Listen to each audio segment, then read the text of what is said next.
I'm sorry is to do my best.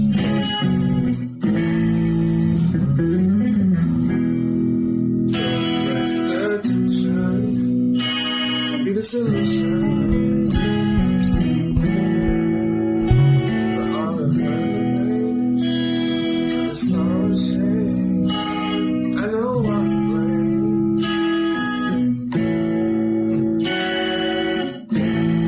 'Cause I tried to run away from home. Oh, I found myself all alone.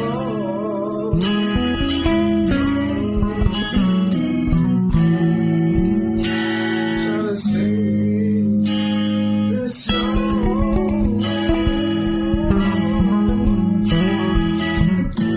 Had to learn a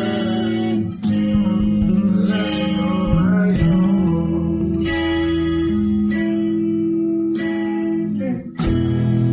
Don't go this home. That's how I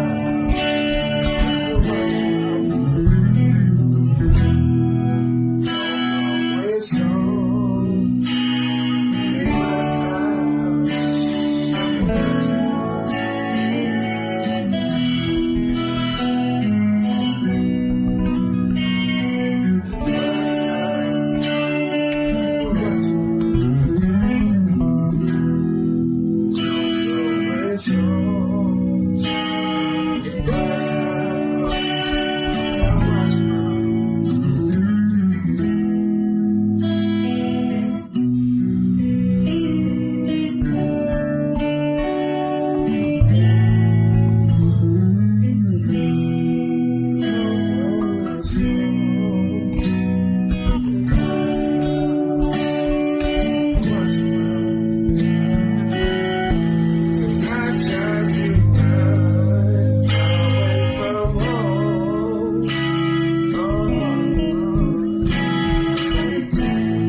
That's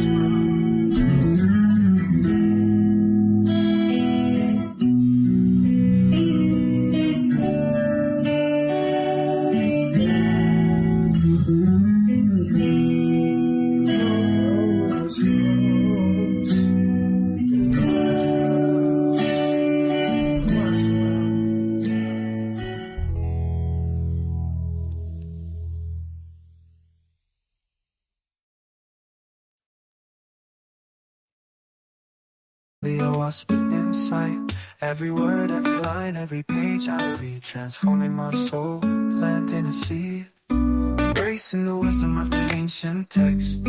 In every chapter feeling blessed. The truth it unveils, the secrets it holds, connecting me to the universe's most. Living in harmony, in peace and love, enlightened, shining from above. Oh, I spit, guiding me on. In the stillness of my soul, a new dawn. Embracing the light, letting go of the dark. And every moment, creating my mark.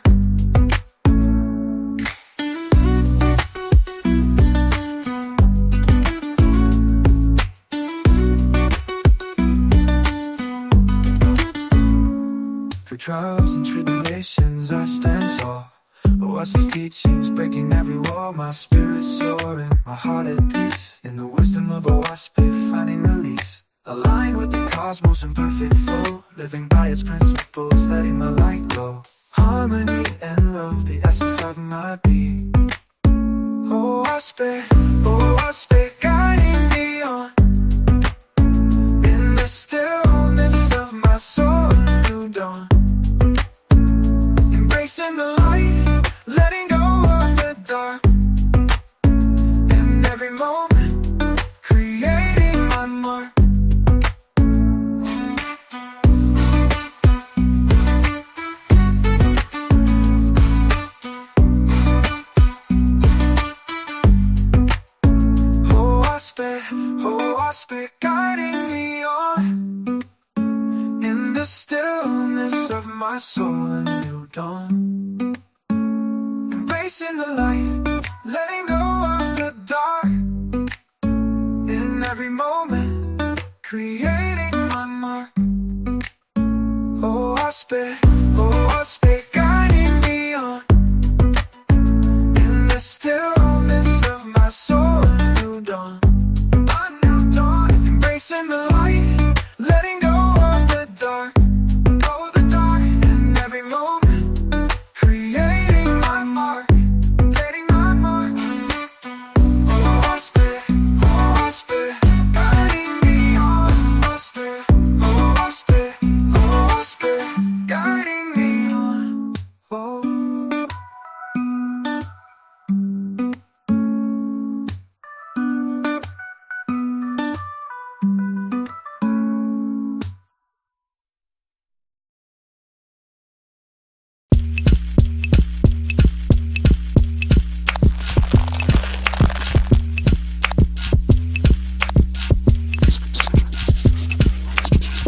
Welcome to the Jehovih Chronicles with your host, Cosmoncal.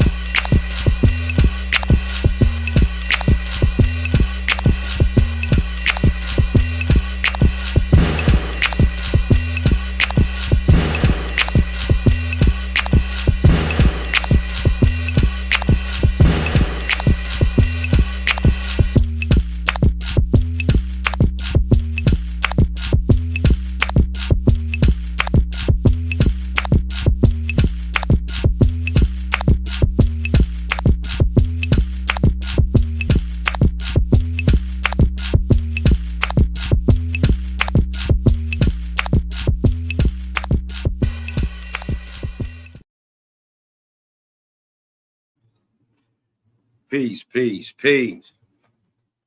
Peace to the righteous gods and Nirvanian goddesses. It's your hostess with the mostest. Burning like toast is right back up in this thing. Hey, Cosmon, back like I left something. Hey. This is Jehovih Chronicles, number 175, right? Jehovih Chronicles, number 175. We moving closer to 200, y'all. Gonna crack this thing open. I'm gonna probably open up the whole live for everybody, and we're gonna do a mega build. But I think on 199, right? I gotta come back and do the sinking of the continent of Pan. So I thought it would be dope, especially since, you know, I went on Sinetta the other day, and you know what I mean, or yesterday or whatever, and beat up on Reggie real fast. He tried to say Europe wasn't a continent,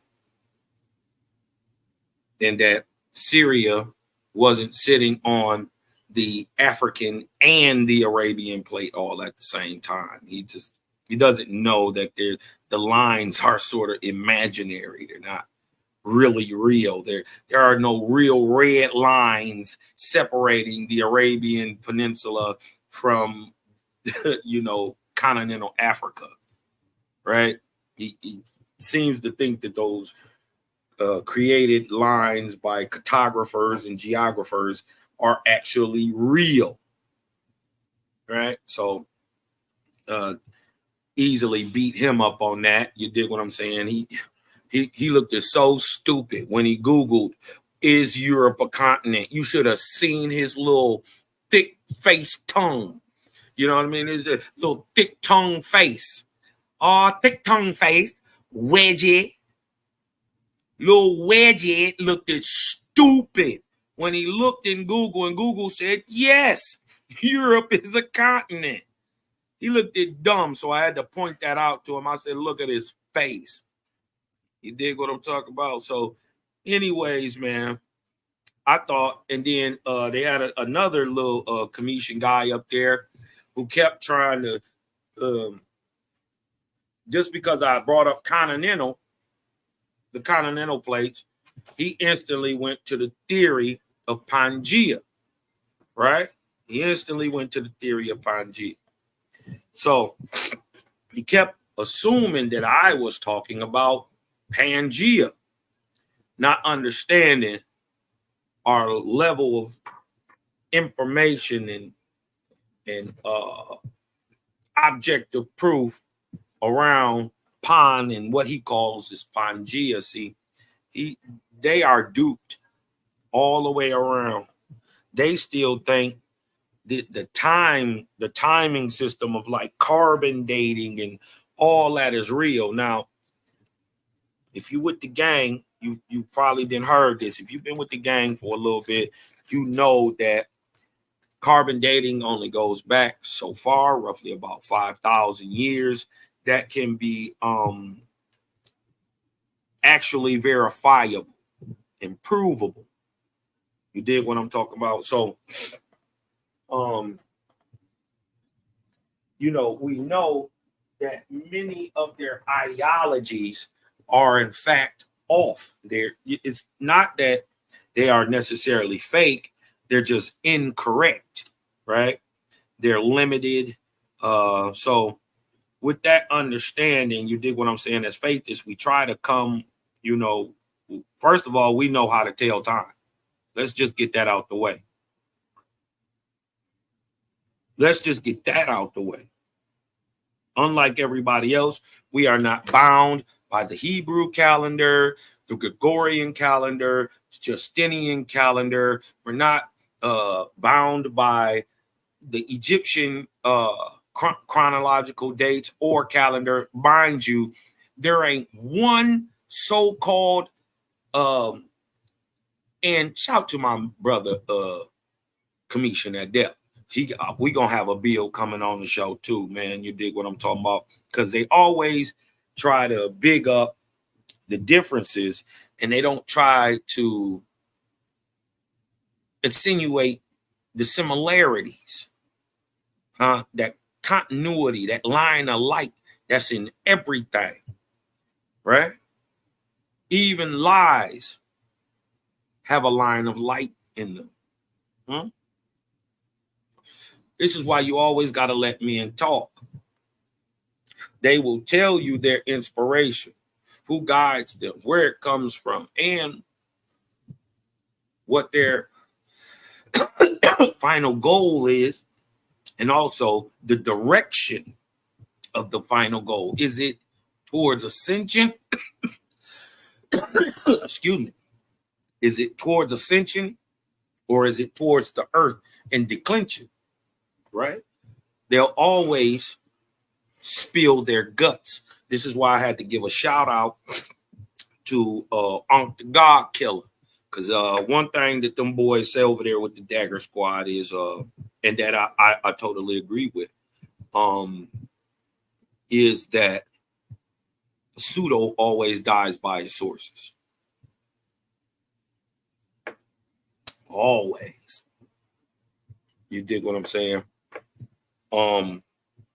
So the brother kept assuming that I was talking about Pangea like I didn't know the difference, right? Understanding that Pangea is a theory all by itself. So is plate tectonics still a theory, not scientific fact, well known, but not fact, not truth, right? Especially in these great amounts of time. Let me give y'all a great secret. I'm about to tell y'all a secret. Listen, for every 10 million years, for every 10 million years that are applied in carbon dating and any other carnivorous types of dating styles, right? This is where they get these crazy numbers from. 450 million years. You dig what I'm talking about? These crazy numbers. For every, I want y'all to sink this in so y'all can start understanding. We know when Pan existed. We know when it sunk. We know what created tectonics and when. We not guessing. My man, Light Man. My man, Light Man up in this thing. What up, dog? Salute to the Cosmon. All Man. hail, respect to the Cosmon. Man, peace to you, bro, man. You dig what I'm talking about? Thank you for coming in, family, man. You dig what I'm talking about? A lot of people hate on you, Light Man, because you be barking on niggas, bro. But I had to listen to you the other day, and I don't think you know what it is. I'm gonna tell you what it is. Your view is common sense. That's what it is. It's no fluff to it. It's no add-on. And even if you wrong, it's so common sense. Some of it you gotta agree with. You dig what I'm talking about? So I think that's what it be. And plus you be barking on niggas like I do. So you know what I mean? You know what I mean? You can rub them a little wrong sometimes. Holla at me, folks. Well, now, I wanted to come listen in. Remember the other day I said I'm gonna have some questions for you. Yeah. You feel me? But I wanted to just listen, and I don't want to ruin the show. Once you get through your show and your presentation, I want to ask you some questions. No doubt. I got you. No problem, bro. No problem at all. That's what we're here for. If you're a good teacher, you should be able to teach and reach your people wherever they at. In any understanding they are in, wherever they at, and whatever they in, you should be able to find something, right, in their understanding that you can correlate the truth through. So everybody can get it. So even a 5, 6, 7-year-old child can get it. You know what I mean? Knowledge and understanding should be that simple. You know, as I was beating up on a Sarum Khan them, and that was jumping on the bandwagon. Now, let me ask you a question before we go any further, because I'm just see where we at real quick, and there's no offense. Is Europe a continent? They called it a continent later on, but Europe is North Africa. So it was connected to the African plate too? I would say so because you can walk from Africa to Europe on the border. You just walk right You got over. a little low. You got a little low on us. Mic check. Go ahead. Yeah, you could walk from the border of Africa to Europe. You could just walk there. I feel what you're saying. And I'm not trying to debate that. I'm asking, is Europe a continent? Yeah, it became a continent later on. So it's North so Africa. It's a continent.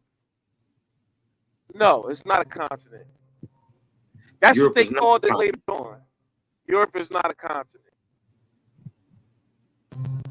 Okay. All right. Let's get into this. Let's get into the bill then real quick. But before we get into that, what I was building on was the way to reckon these great fantastical times. These, you know what I mean? It was 130 million years ago. All these crazy fantastical times, but they never asked the simple question: could that thing have existed at that time? So they say dinosaurs was on the earth 250 million years ago, right? So, but they haven't been able to prove anything could exist on the planet because of its natural makeup, what the gases in the air, the heat. Was the water drinkable? Were there plants to supply herbivores? Could a mammal exist on Earth or in water at the time? They never take into that account and just put it back through these massive dates, right? According to carbon dating. So for a way for rational thinking men, and especially those who have an understanding of the timetables of prophecy, right? And how and when this creation we are commonly in right now started again, right? And notice I said again, because man has been on and off, or he has been extinct on the planet, on and off for roughly 14 million years, right? So, a way to make these great times make sense. And I had to sit down and think about this because we know when the great flood happened. We know when that whole mythos of Noah and all that comes about. We know exactly when that starts, right? We know what caused the great deluge, right? We know the physical proof to prove what I'm saying, right? Well, anyways, we know that the great deluge took place exactly the year 22,553 BC. Exactly. I'm not guessing. I'm telling you when it happened, right? So that is 24,000 years before the Cosmon era, which began in 1848. So it's actually 25,000 years, right? 24,176 years exactly from today. So, so we know when it happened. So to bring some rationale to these great times, right? I had to get down, and all the brothers got down, and we had to make this make sense a little bit, right? So what we came out to, right? Because they're saying this really, this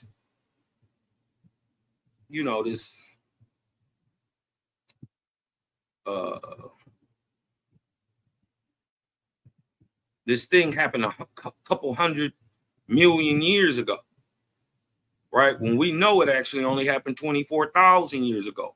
So how do you correlate the two times? What we came down to was a rough estimation, right? Using the timetables of prophecy, that every million? It's every million. Every 10 million is 205,000. Okay, right. Roughly every million years that they talk about in carbon dating, right, is 250 actual Earth years. So when they say a million carbon dated to a million years ago, they're actually only talking 250 years ago. So 10 million years is only 2,500 years. Rough estimate, right? So when you get back to the 200,000, the 20 million year ago dates, you dig what I'm talking about? Just know that you only talking about every 10 million years, you're roughly only talking about 2,500 actual years. Another quick thing for all my people in the Anunnaki, just to break down time, just to show you how far we ahead of the game, right? In the stories of Enki, Enlil, Gilgamesh, the Atrahasis. They give these massive dates. 3,650 years is an ashar, and they say that roughly 432,000 years ago, these Anunnaki came on the earth, and you dig what I'm talking about, did all this shit. Now, with the understanding that time can be converted, right? Time can be converted, and it is only measured in arcs.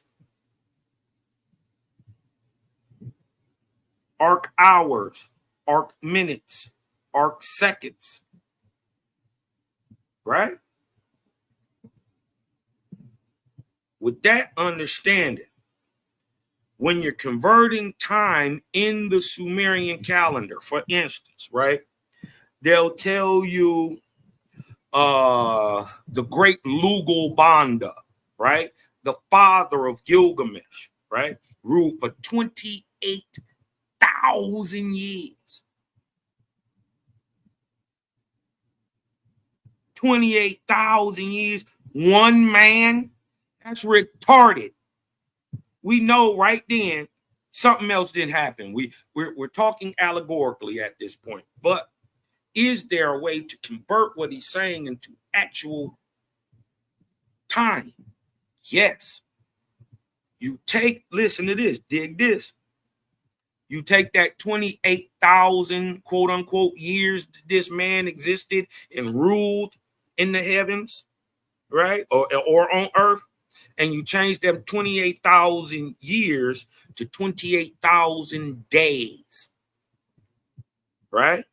And then you extrapolate. It roughly brings you out to about 72 to 74 years that a man ruled on earth.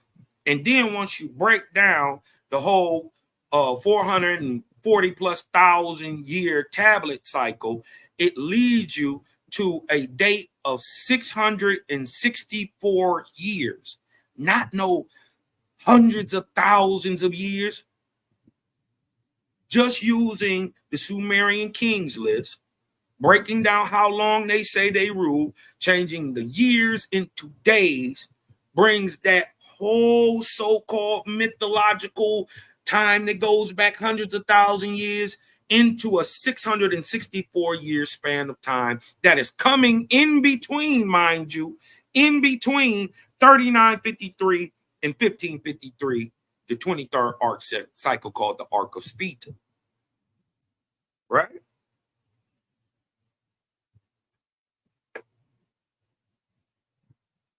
This is just quick understandings, because this wasn't going into my lesson, but you had to know where we was coming from. But let me show y'all something real quick. We ain't just talking, right? And if you is talking, there is a way to distinguish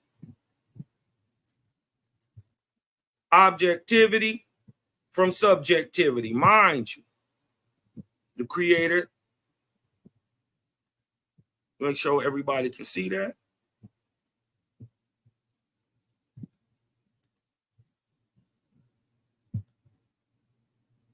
The creator calls us today to be objective spiritualists, leaning not on nobody belief, but living up to what I know is my highest light, and doing so by my own knowledge, what I know, right?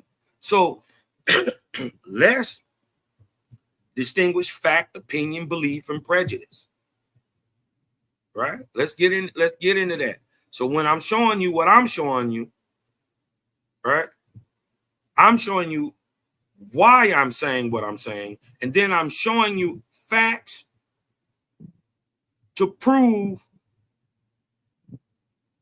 what's being stated, right? Because mind you, this isn't what I'm saying about Pan or Pangea. I'm showing it in the scientific record, what's being said in Owaspy.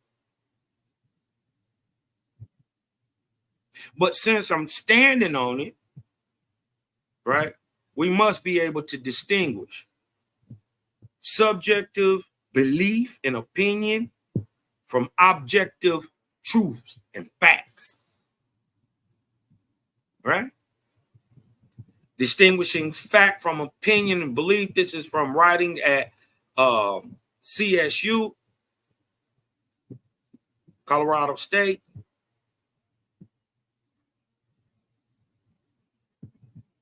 Breaking down the difference between fact, opinion, belief, and prejudice. When forming personal convictions, we often interpret factual evidence through the filter of our values, our feelings, tastes, and past experiences. Hence, most statements we make in speaking and writing are assertions of fact, opinion, belief, or prejudice. The usefulness and acceptability of an assertion can be improved or diminished by the nature of the assertion, depending on which of the following categories it falls into. A fact is verifiable. So today, I don't want anybody to be up here saying, oh, this is Cosmon's opinion. Because remember, a fact is always what? Verifiable. It's objective. Now, we can determine whether it is true by researching the evidence. This may involve numbers, facts, figures, testimony, etc. Crazy part is OWASP say the same thing.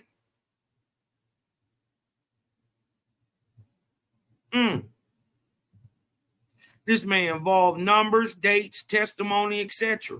World War II ended in 1945.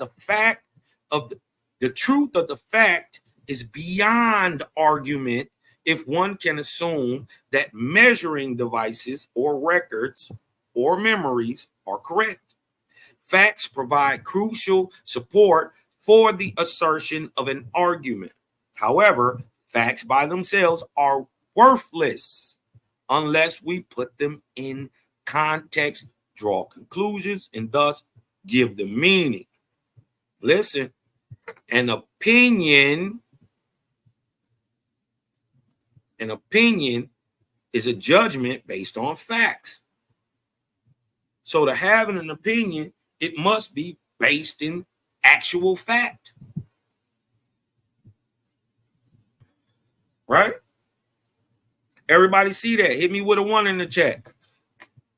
To have an honest and viable opinion, it must be based in fact. If you see that, hit me with a 1 in the chat. For example, we know that millions of people go without proper medical care, and so you form the opinion that the country should institute national health insurance, even though it will cost billions of dollars. An opinion is potentially changeable depending on how the evidence is interpreted. By themselves, opinions have little power to convince. You must always let your reader know what your evidence is and how it led you to arrive to your opinion. So anybody talking about, oh, show your work and all that stuff, we just getting warmed up.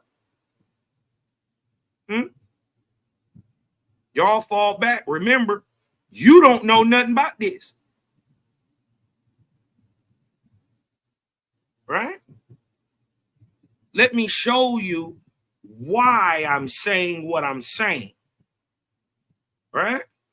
But I want you to know that I have morals and integrity, intelligence. You dig what I'm talking about? On top of being blessed and highly favored. And on top of that, I'm a great reader and comprehender. But just know that I'm not coming willy-nilly with the information. that I'm saying. I'm going to show you the objective proofs of what I'm saying. Right? Remember, this is about, does Pan come from Pangea? Right? If you know what Pan is, right? If you know what Pan is, hit me with a 2 in the chat. If you don't know what Pan is, hit me with a 3 in the chat. Because I said from Pangea to Pan. So you may have heard of Pangea, but did you know where Pangea came from? See the difference in what I'm doing? Right? If you heard of Pan, right? If you, let me clear this up also. If you think Pan has anything to do with a little goat man running around in Europe playing a flute, hit me with a 3 in the chat. I mean a 4 in the chat. Hit me with a 4 in the chat. If you think Pan has to do something with a little half goat, half man running around in Eurasia playing a flute, oh, by the way, raping women. If you think Pan has anything to do with that, I'm about to blow your wig back. Because we're going to learn what Pan is, where the idea of Pangea come from. And then the crazy part is we get on the chat last night. My brother, my baby bro, this the baby bro, this Michelangelo of the Turtle Gang. You dig what I'm talking about? Young Malachi Maccabee, the Mechaton light bomb himself, right? He gets on the chat and he says, well, Cosmo, they gonna ask these questions. If I didn't know about Pan, how would you tell a person to give them information of Pan to be broke down in a WASP and then tie it to what's commonly known today and understood and can be proven scientifically? I thought it was a great question. And then we get into the thing with Asaram Ka, and he talking about Pangea for some reason. You dig what I'm saying? He was all off topic. But it came up again. So I thought it would be, you know, and the numbers and Pangea concept is nothing new. The Pangea concept, see, hey, you gotta chill out. You gotta chill out, baby girl in the chat. You dig what I'm talking about? Because we're explaining where the misnomer and theory of Pangea even come from. Elijah Muhammad ain't say nothing about that. Master Farrar don't know shit about Pangea or Pan. Nothing. So your big homie, with all due respect, is my little homie. Peace be upon Elijah Muhammad. But y'all got to calm that down. We a whole new intellect now. We not riding nobody jock.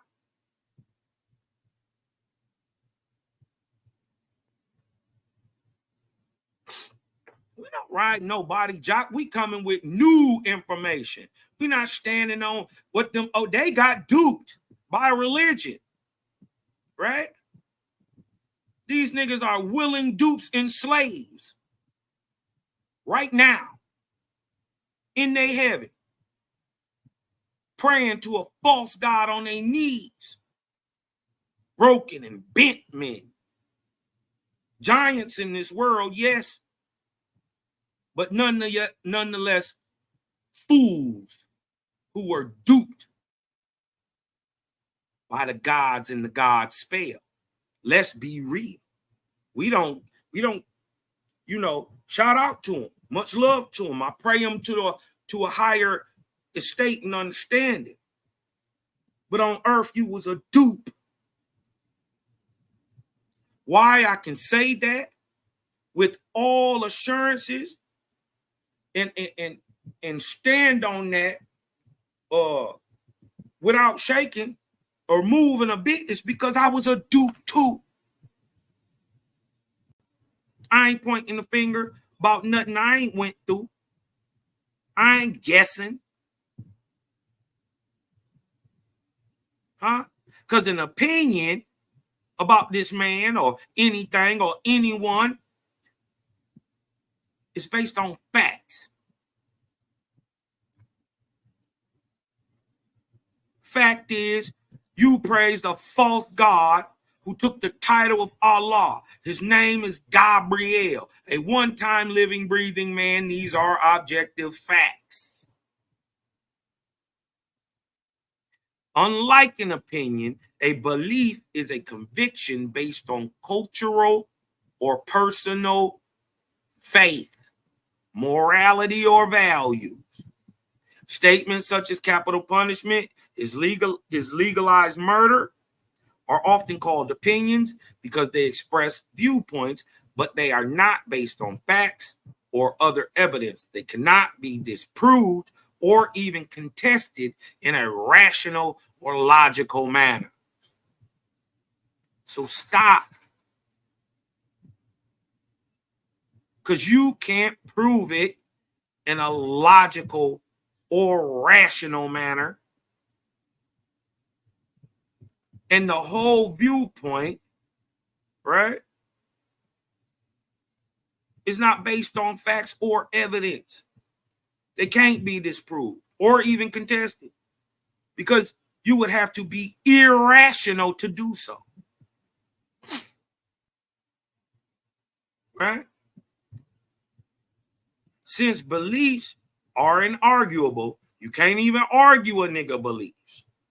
So why would you? Shout out my nigga OTK. I've been telling him. This is why I don't. They been saying, man, why don't you go holler at Sanchez? To what? Argue a man's beliefs? Why? Me and the brother saying, instead of doing that, instead of going at him, me and the brother Sanchez had a good talk. I told him face to face, I don't believe in nothing you talking about, right?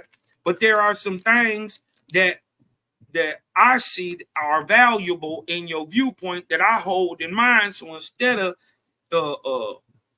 breaking the build down and we going into contention, why don't we build on the things that we already agree about? The whole thing went a different another way. You see what I'm saying? Instead of us being at contention, now he looking, oh, God, he a threat, blah, blah, blah, blah, blah. No. Why? When even though what he's saying can be easily proven wrong and is really inarguable. Why would then I turn around and try to argue his beliefs? Same thing.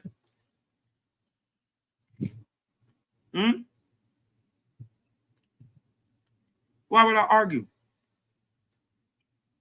They cannot serve as the thesis of a formal argument. What can't? Beliefs.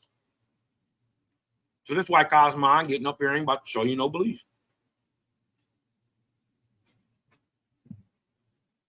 I'm just showing what's there. And I don't care if you believe it or not.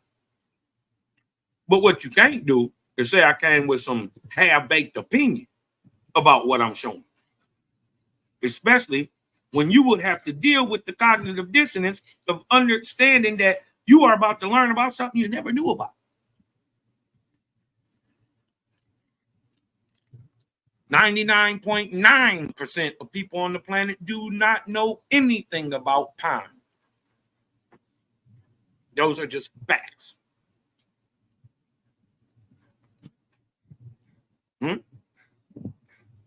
They cannot serve as the thesis of a formal argument.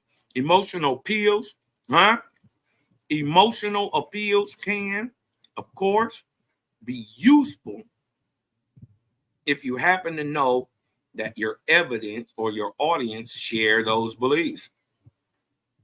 So this is why Cosmon don't push nobody nowhere. I show you why I'm saying what I'm saying, and you're going to either come over here or you ain't. I don't care either way. And this is why I know I'm not everybody's cup of tea. The soft hands, they don't like Cosmon. Tree huggers, he's a little too rough. You know what I mean?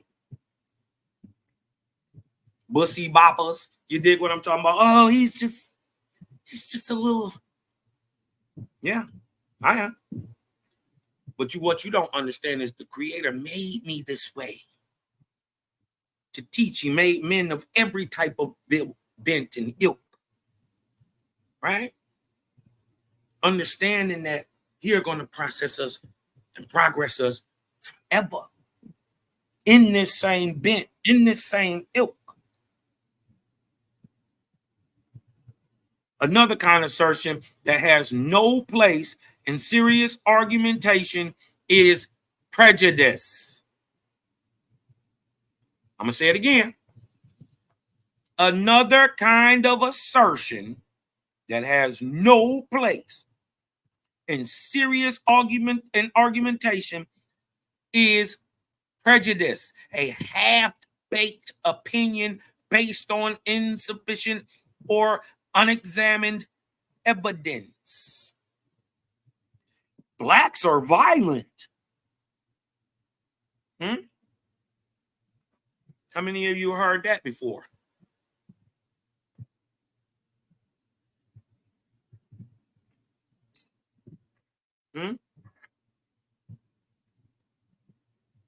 All black people love chicken. Is that a prejudging, half-baked, and insufficient claim? Can he prove that all black people like chicken? Can you say all Africans act one way or all Americans act one way? Those are prejudged assertions, half-baked opinions. Now, I want to get back into, right? Hold on. Want to get back and show a little video, right? You're setting up the understanding and what's already been proved, right? We're going to show not only in Owaspie, but all around the world, this idea of pan, right? Which, by the way, means the whole world or the whole pan, right? This is how you get just the difference between an epidemic, which may hit just one place, and a pandemic, which hits all places. See what I'm saying? So I want to share this little video with you about what Pangea is, right? And we're going to show that its earlier connection and its true source and understanding comes from the continent of Pan, only sunk in 24,000 years ago. Now that's a massive amount of time in and of itself. But these things didn't take millions and millions and millions of years. The only reason that they use these millions and millions of years, right, in their understanding is that they are trying to force the evolutionary theory upon you. They want you to believe that at some point you were a microscopic water mite that turned into a tadpole and then to a frog and then a lizard and then you walked on land and you turned to a fish first and then a lizard and then you was a monkey and then you was a lemur and then you turned into a Neanderthal thing and a Cro-Magnon thing and you just turn regular now. This is the evolutionary theory. So to make that goddamn lie make some sense, Yeah, it take hundreds and hundreds and millions and millions and millions of years to try to make that lie make sense. You dig what I'm talking about? There you go. All right. Let's see cats in the chat. Peace out to my dog Jay the Snake, man. You dig what I'm talking about? All right. You know, ain't nobody asking nobody to be over here. You dig what I'm talking about? We ain't asking you to. We ain't gonna make you. You know what I mean? But let's get into an ideal of Pangea, tectonic plate movement, all this stuff. And remember, they telling you this stuff happened hundreds of millions of years ago. But remember, every 10 million years carbon dated is only 2,500 years. Take 10 of those. In 100 million years, you got 25,000 years. Now watch, you're going to see they give you a date about 150 to 100 million years ago, right onto the timeline that we talking about from 153 BC till now, 24,000 years, or 22,553 BC to now, 24,000 years. So we know when it happened. Now we just need to correlate it and make science and make sense of science, right? Science already admits it's carbon dating is flawed after 5,000 years. So 2 of these cycles, 20 million years in their count, only 5,000. The count pretty much becomes worthless, right? So how do you count it back 25,000 years? You got to go 10 more. But notice it lines up with exactly what OWASP is saying. Now, let's get into this. You know, my people, visual people. So let's get into the theory of Pangea, what it looks like, what's going on. And then we're going to get into this breakdown in this OWASP. All right, let's go. In the early 20th century, the German scientist Alfred Wegener noticed that the eastern coast of South America and the western coast of Africa fit together nicely, almost like two pieces of a puzzle fitting together. Then Madagascar fit nicely around the side of Africa, while parts of India seemed to have a place as well. Despite heavy criticism, Wegener went on to publish the book The Origin of the Continents and Oceans in 1915, pushing the concept of what he called Urkontinent, meaning supercontinent in German, except in a 1920 edition of the book where, for a single time, he called the land the Pangea of the Carboniferous, coining the term from the Greek pan, meaning the entire or all, and Gaia, meaning earth. Of course, it was the Latinization of this word that became the more common phrase now, Pangea. And today, Pangea and the larger theory of plate tectonics are more or less common knowledge. Beyond that, though, I don't know if I've ever actually seen a good prediction on what the continent actually looked like. Most maps you'll find are either too simplistic for my taste or just an artistic representation of Pangea, which can trade accuracy for aesthetic. So what I'd like to do today is make a rough estimate of what some of the geography of Pangea was like, and hopefully by the end we'll have a cool map or something. Obviously, this will just be an approximation based on what we know so far about the supercontinent. So with that in mind, let's get started. First, Pangea itself existed for around 160 million years, forming around 335 million years ago, and breaking apart roughly. Didn't I tell you? Didn't I tell you they're going to give you a 100 million year date? Right on point. And this is not guesswork. Remember, absolute rules, time, mathematics. Hey, absolute time, rules, and mathematics govern prophecy. It's not guesswork. All right? They gave us a 160 million date. We given We giving the rough estimate 25,000 years. That would be your 100 million year date. Right there. Add another 50 on it. That's your 125. That'll give you your 150, your 160. Not making it up. Roughly 175 million years ago. Over this time, Earth's geological engine was still turning underneath, meaning that on a geologic timescale, Pangea would have been constantly changing, and so one general map of Pangea can't really be made. Instead, we're going to need to pick a specific time in Pangea's. Now, I want to also bring up this whole point that they talking about Laurasia. I see that I got some haters in the crowd today. Laurasia comes much, much later. Right? Now notice, beloved Elijah, beloved Master Farrar, beloved Drew Ali, my big brothers. None of them niggas put a date on none of this. None of them just did what I did, simply. And then my brothers. But let's keep it real. Laurasia comes much, much, much, much later. Right?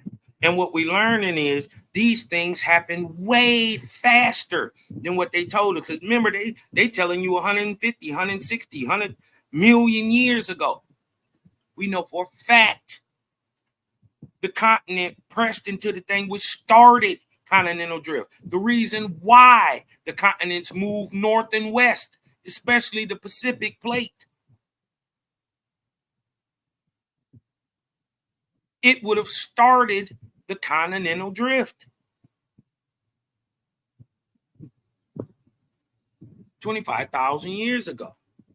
Right on time, just like the creator of the world said it would be. We look into science, extrapolate time, and it's pretty much dead on. Is that just a guess? Is that just happenstance? Just to address the crowd. Let's go. Past to look at. This one's going to be a bit arbitrary, but we're going to aim for between 190 million years to 230 million years ago. This was around the time of the Triassic-Jurassic extinction event, during which 20 to 30% of all marine species went extinct. For this time, the most accurate map for Pangea I could find was this one. But using this, we can now begin to look at specific features. And to start, I'd like to look at some of the mountain ranges that would and would not have existed. Pangea I could find was this one. But Look.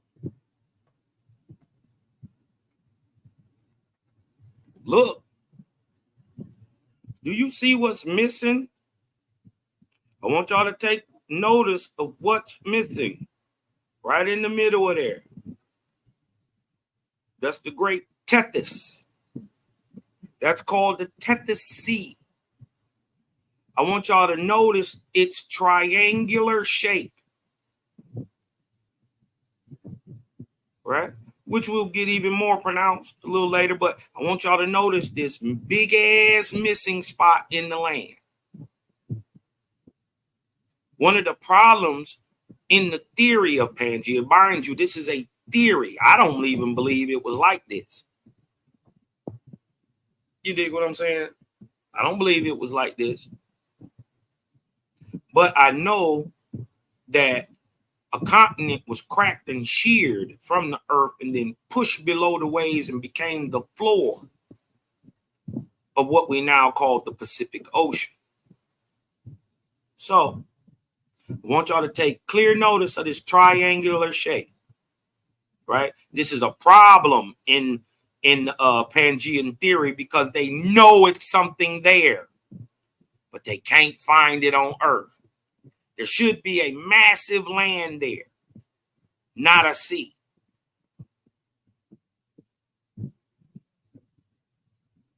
Should be a massive land here. This is one of the problems of Pangea, why they can't prove it, because they know there is something missing. Watch.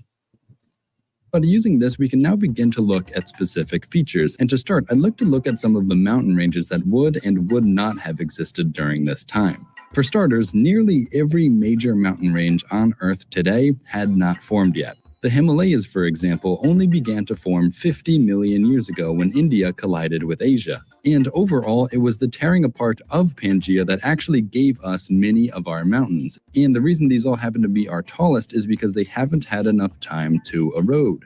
So to find out what would have been around during this time, we need to look at some of the oldest mountains remaining on the Earth, such as the Appalachian Mountains of the United States, the Little Atlas Mountains of Morocco, and the Scottish Highlands of Great Britain, all of which are nearly 500 million years old. Now, it just so happens that these three mountain ranges would have formed a single continuous mountain range across the supercontinent called the Central Pangean Range. And while none of these ranges stand particularly high today, 4 different mountain building events in the past produced a mountain range that was once as tall as the Himalayas are now, essentially separating the continent between the 2 remnants of older supercontinents, Gondwana and Laurasia. It was only with several hundred million years of weathering and erosion that these once great mountains were whittled away to the gentle slopes of today.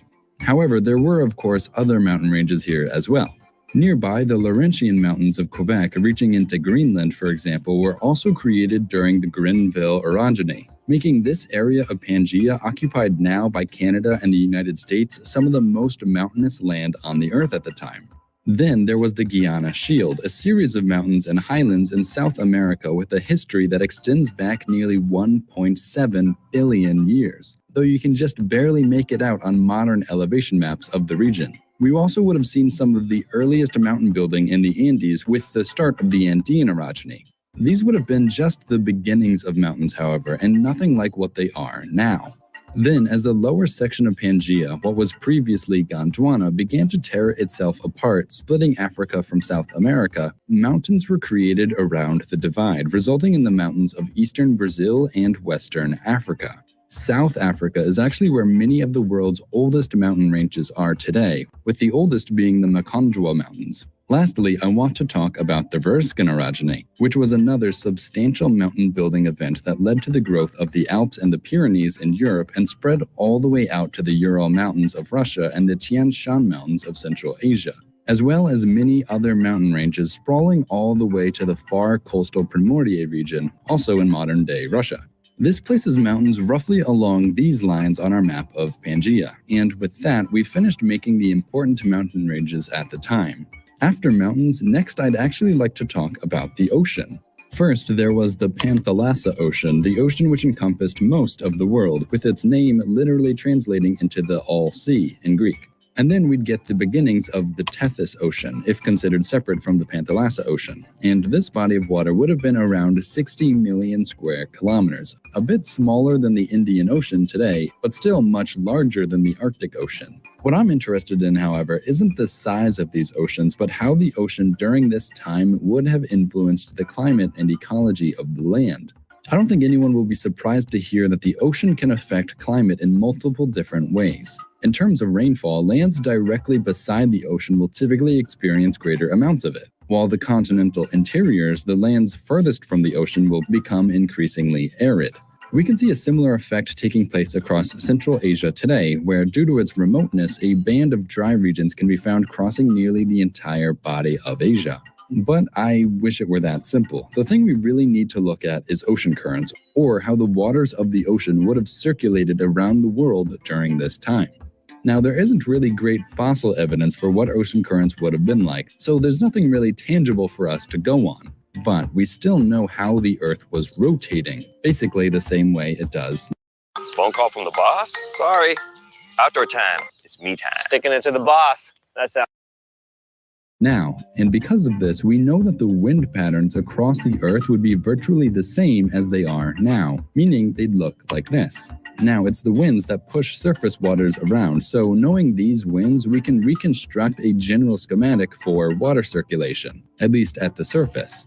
First, by the equator, both winds from north and south push the water in a westerly direction, creating an ocean current moving to the west across equatorial waters. Because it's at the equator, these waters will also be warm water currents, which will be important later.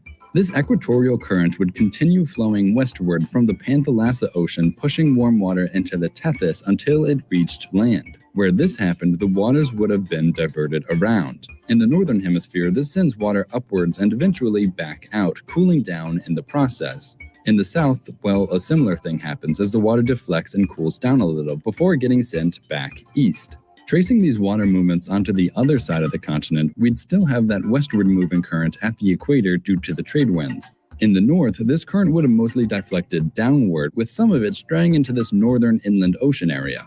The downward flowing waters would begin warming back up, eventually joining the equatorial current, completing the northern ocean gyre.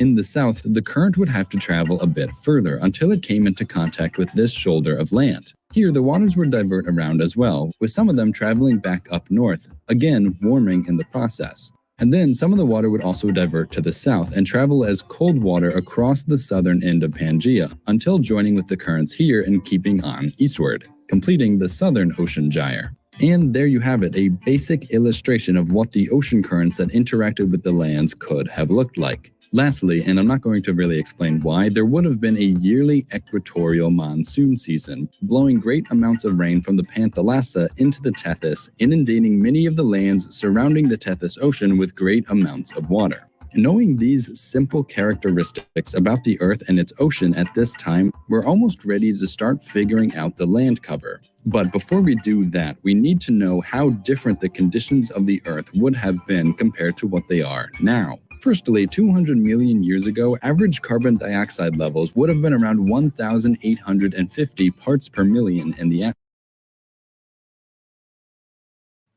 Now notice, this is where we start to, use our brains. This is we said 100 million years is just 25,000 years ago. So if he's starting at 200 million years, that's only 50,000 years ago in actual time. Right? Y'all need to be able to start differentiating and comparing and contrasting, right? He's saying 200 million years ago. Was it possible for plants to exist? Was the air breathable at that time? No. But to try to make this make some sense to average men, right? Every 100 million carbon dated is 25,000 years. So 200 million years carbon dated is only 50,000 years ago. 48,000 BC is the time that they're talking about. Right? Fair use, fair use. Atmosphere, compared to 400 parts per million we're hovering at today, meaning the CO2 concentrations around this time would have been about 1,850. Conditions of the Earth about the Earth and its ocean at this time, we're almost ready to start figuring out the land cover. But before we do that, we need to know how different the conditions of the Earth would have been compared to what they are now. Firstly, 200 million years ago, average carbon dioxide levels would have been around 1,850 parts per million in the atmosphere, compared to 400 parts per million we're hovering at today, meaning the CO2 concentrations around this time would have been about 5 times greater than what it is today, and 6 times greater than what it was before the Industrial Revolution. This would have resulted in... Y'all hear that? The parts per million are at roughly 5 times what they are today. Meaning there's a way to extrapolate that there's most likely also 5 times the amount of oxygen. Maybe 5 times the amount of nitrogen in the air. By the way, our atmosphere is primarily 79 to 80% created from nitrogen and not oxygen. It's crazy. It's crazy when you understand that we only got about 19 to 20% oxygen in our atmosphere.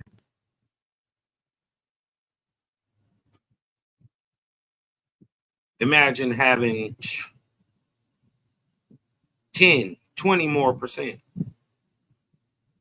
35% oxygen, 40% oxygen, right? That would make the animals bigger. That would make the plants bigger. That would make the man bigger. And when we look back into time, science proves that this time happened, right? And it is called the time of the megafauna, right? We know that there was a time where there were massive animals that just roamed the planet. And many of the regular animals that we have today, dragonflies, centipedes, mice, the things that are small animals today were massive, right? The dragonfly of the Carboniferous that we are learning is not 200 million years ago, but really 50,000 years ago in actual Earth time, which correlates to the time of the megafauna, right? Megafauna were on the planet 50,000 years ago. Easy. Right?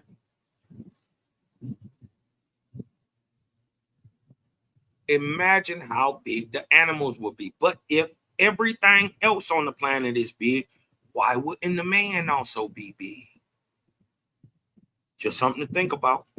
And global temperatures averaging roughly 3 degrees Celsius warmer than modern times. And while this might not sound like a lot, fossils from the North Pole 200 million years ago show subtropical and even some tropical plants growing. This is in the North Pole. What we telling you with the idea of pond, this place, right, with all this tropical life that is now the North Pole, right, frozen under ice, was a tropical lush paradise. And only 24,000 years ago, where modern Antarctica and the northern poles are, they just got there 24,000 years because of an event that happened on the planet that shifted the Earth. They call this pole shift, but that's not actually what happens. Poles don't shift. North is always going to be north. South is always going to be south. East is going to always be east. And west is always going to be west. The directions don't move. The planet under the pole moves. So at a time where this would have been in a tropical area, it was shifted to a point to now it is a polar area. How? Because as the WASP reveals, our planet oscillates. Every roughly 25,000 years, it rolls.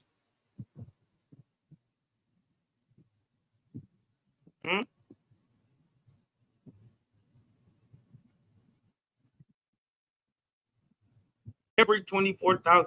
This is proven by what is called the precession of the equinox.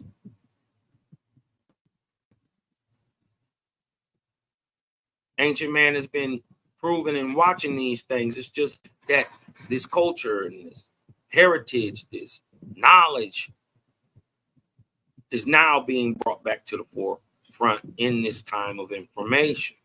Here, and there's absolutely no evidence of glaciers or really any ice existing on Earth at this time, besides maybe within the mountain ranges.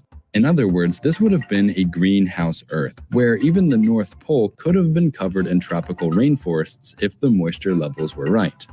See, they Their idea is that the North Pole never moved, that they never take into account, could it have been shifted there? We know that where that plane is, right, is towards our equator. The warmer tropical seasons are towards the equator. They got animals that were flash frozen, still standing up with tropical plants that they're chewing on and in their stomach undigested. Shout out to the woolly mammoth, who, by the way, was not a cold weather animal. It was a pachyderm and lives in the same places that modern elephants live in. Let that sink in. So that means a woolly mammoth, which is like an elephant, an ancient elephant, lived in the same places that modern elephants live in. Warm places towards the equator and tropical regions. So when you see them flash frozen with tropical plants still in their stomach undigested and with a snout full of tropical plants that they're freezing right there, well, how did they get flash frozen? Because the north has always been the north, has always been cold. But if something gets shifted in its path, right?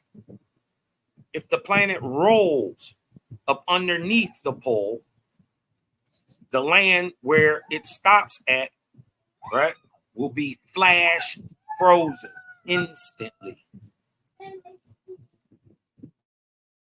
Instantly. This doesn't take no millions of years. Remember, they tell you that the islands of Mu, Lemuria, Atlantis, all sunk within a day. This didn't take no long bunch of time. This happened instantly. Let's get back to it. Because only warm climate environments could have existed at this time, this rules out the existence of any large temperate environments. So if temperature was less of a deciding factor at the time, this would have made moisture the primary determining factor for the environment. Because of this, the lands of Pangea would have been balanced between basically two radically different environments. Where it was wet, there would have been forests, and where it was dry, there would have been hot deserts. And of course, where it rained a moderate amount, a narrow tropical savanna would have appeared as a transition zone between the two extremes.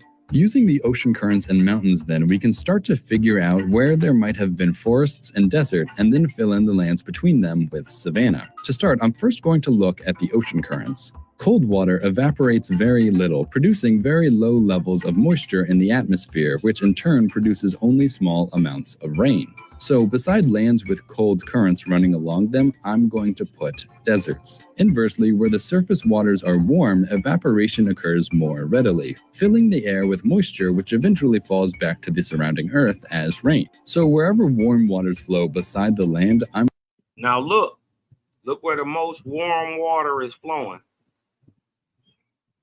Into the land, into this triangular missing spot. Right? We're going to show you this has been remembered for the last 25,000 years in all type of iconography all across the world. This understanding is going to be called the three lights. 1, 2, 3. We're going to show you that this is one of the major faults of the Pangean theory. Mind you, it's still a theory. Right? One of the major faults is they know it was a land here. I'm going to make into forest. These trends still clearly exist to this day, by the way, like off the coast of California, where cold ocean water moves, turning the land here pretty arid and creating environments like the Mojave Desert. While on the other side of the US, warm Atlantic waters flow up from the Caribbean, resulting in a much more humid eastern United States. This is also true for South America, Africa, and Australia. However, I mentioned earlier that the further into the interior you go, the likely the drier it would become. So I'm also going to push the deserts further into the interiors where they already exist. On the opposite end of this, as I mentioned before as well, a seasonal monsoon would have come into these lands, sending moisture further inland, likely pushing the forests at the equator. So notice the greenest point would have been right here.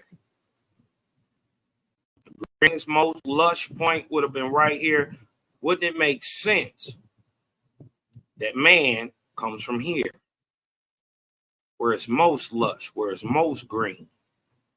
If he was going to come from anywhere, he'd have came here.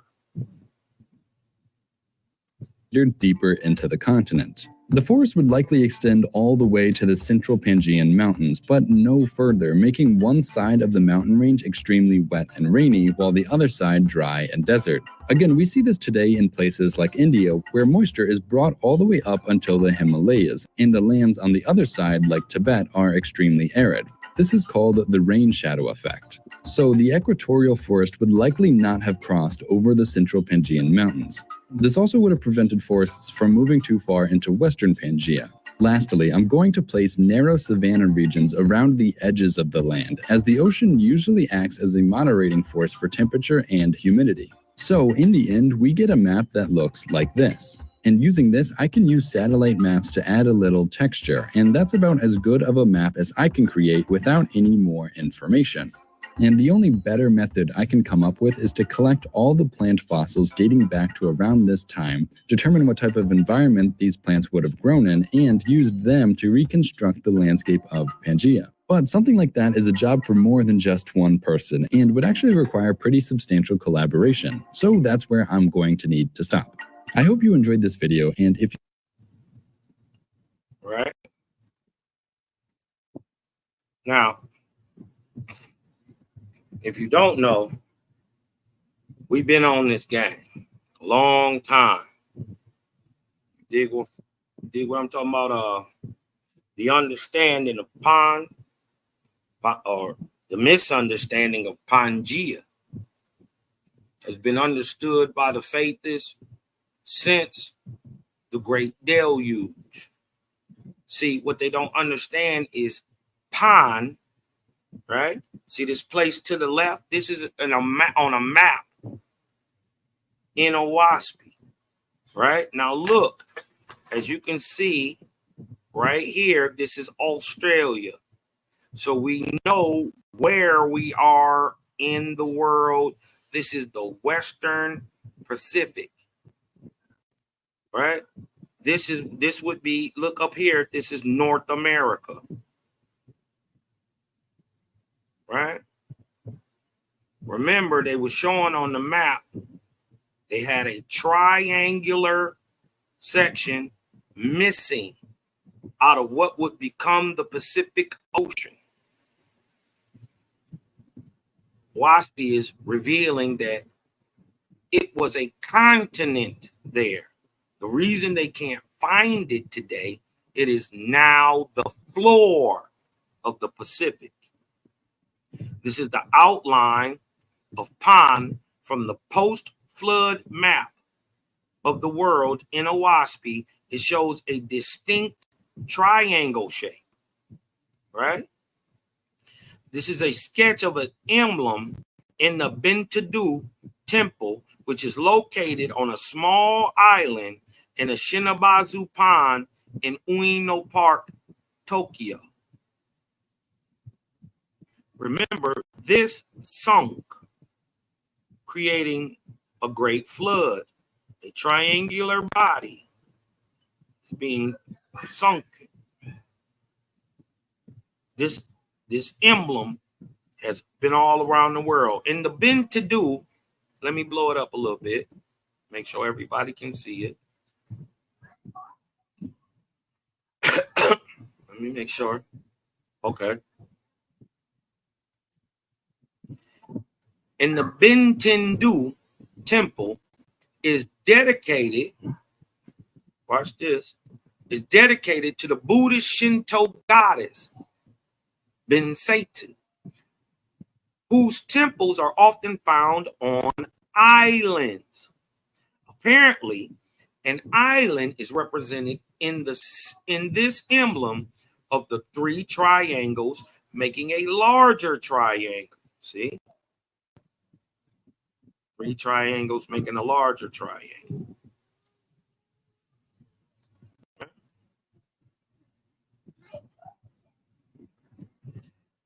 Also known as the three dragon scales, which are surrounded by the surround of water. The three scales surrounded by water. Right? Note that the triangular shape is made up of three smaller triangles with a triangular space in the middle. The composition thus forms four smaller triangles within the larger form of one triangle. What is America called? Anybody want to know? Or does anybody know what the ancient name of America is called? It is called Guatemala. Amuraka is the hero of the flood myth, Copper Goddess. We haven't got to the flood yet. We haven't sunk in it yet. So it can't be no Amaruka yet. Its ancient cosmological name is Guatemala, meaning land of the 1, 2, 3, 4 tribes. This is where you get the understanding or the name of the place, Guatemala, or the land of the 4 tribes. Guatemala means the 4 tribes, or the place of the crossing. Right? This is why you find the cross most anciently in the Americas. Right? Right? The composition thus forms 4 smaller triangles within the larger form of one triangle, and the whole is surrounded by an engulfing tsunami waves. This symbol of the 3 contiguous triangles is most probably very ancient, surviving through the ages by appropriation, as have many ancient and sacred symbols that are found among the world's religions and cultures. Also called the dragon scales, this 3-in-1 triangle emblem represents the scales of a dragon, attributed to an island god who was believed to take the form of a dragon. Since newer cultures and religions have typically usurped symbols and holy sites of older cults, it is most likely that the Triforce, or the dragon scales emblem and significance of the island's locations, already existed long before the first known historical references to it were recorded. Now, could this ancient emblem's origin go back many thousands of years to the great sunken continent of the Pacific Ocean, called what? Pan. There, if y'all just learned that there, or if you know now that there is a great sunken continent in the Pacific Ocean called Pan. If you just learned that, hit me with a 4 in the chat. If you didn't know that there was a great continent in the Pacific Ocean, this is where your myths of Atlantis come from. This is where your myths of Lemuria come from. As a matter of fact, I would tie this 24,000 years ago, or 22,553 BC exactly, the year, or 600 years into the time or the life of Noah. Oh, see, what they didn't know was, hold on, let me show them something. You got to show them what Noah is, Cosmon. You can't just talk about it. You got to show them what Noah is. Because see, religion has duped us into believing that Noah is a man. Right? No. Noah is a time. Huh? Noah is a time. Look, man as we know it today, just like me and you, was created in the very first arc cycle. Time is always measured in what? Arcs. An average arc is roughly 3,000 years. So from 71,523 BC to 68,523 BC, or what we commonly call in our conscious date, or that's what we would call right here, 71,000 BC. This is the BC to CE timeline right here. But this is 73,000 to 70,000 years before Cosmon. Where is Cosmon? Way down here at 25. We are in the 176th year past 1848 or 2024 of the Cosmon era. So man, look, in the very first arc cycle, the very first 3,000 years of time being counted on the planet, which is an arc cycle called Wane, a 3,000 year period under the Etherian god of Santantes. His rank is archangel. What happens? The first men were created, men like me and you. Now, we see a beastly man, Adam or Asu, mind you, in these periods, these double arc periods, 6,000 years. This is where you get your so-called myth of a 7-day creation myth and all that from, right? Man was made twice. This is where you get your hominid understanding from. But it wasn't till thinking men like me and you were created in the first arc cycle. Now look, what happened? See, this is the very first arc cycle called Wane. What happens in the 17th arc cycle? A 36-year span of time from 23,153 BC to 19,553 BC, right? Or what? 25,000 years before Cosmon to 2140 years before Cosmon. This 17th arc cycle is called Noah.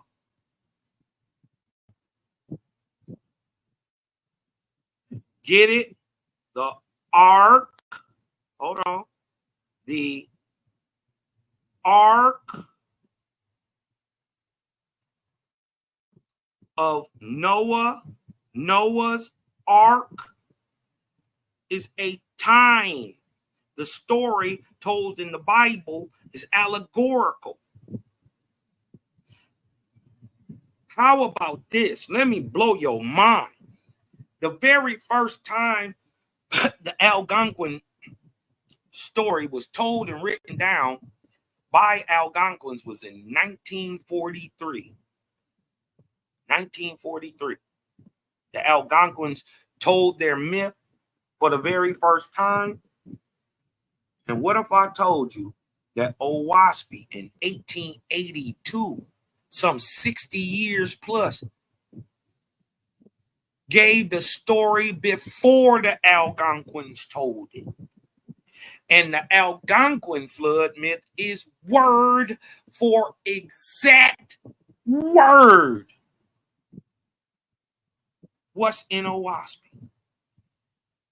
So, but we learn and look, this is 25,000 years ago. So the story is 25,000 years old. And this is where you get the guy who, and look, how do we know that Noah, the 17th arc cycle, not a man, right, deals with the flood? What happens during the ark of Noah? The great flood of upon, commonly called the deluge. Right? We not guessing. This is the timetable of prophecy. Believe it or not, remember in your Bible and everybody, the God told you that he gave you the sun to regulate the day and the moon to regulate the night, and you would use this for counting your seasons, your months, your weeks, and your times, and your holy days. But you know what he didn't turn around and do? Teach you how to use the moon and the sun to calculate time. He told you there's a way to do it, but didn't teach you how to do it. That understanding only comes in a WASP. This is what it looks like when you know what you're talking about. Ask any of these Negroes, what year is it? What year is it since the creation of men like me and you? How many years have passed? What's today's yearly day? Can you tie it in with anything? Movements of the sun, moon? I'm telling you, they called this the ancient America's oldest name is Tori, now known as a science, right? It is the understanding of the moon count in the Americas, right? It's on the back of a turtle. The midsection of a turtle has 13 sections. Everyone in the America except the leatherback has 13 sections in the middle, 28 sections around the outside. Those are moon counts. Using the moon, you give the month a count of 28 days, right? Every 28 days is a moon cycle, so you would mark one off in the middle of the turtle's back, or the tori, right? Which is why they keep applying that this place is called Turtle Island when it's not. We had the understanding of the turtle, right? And we took that everywhere around the world. And to prove that this is correct, don't they say the year has how many weeks? 52, correct? So that means every month got 4 weeks in it. 4 times 13 is 52. 4 times 12, if there was 12 months, would only be 48 years, 48 weeks in a year. But there's 52 weeks in a year. Showing that using the moon calendar, that there are 13 months in a year, not 12, which uses the sun's calendar. Right? This is why we had a greater understanding in the Americas. Right? 13. How can there be 12 months and there's 4 weeks in every month?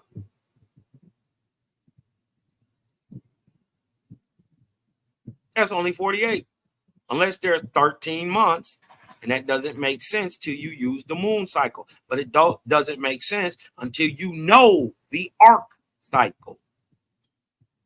So if you don't know this, you're going to be lost talking about there's 12 months in a year.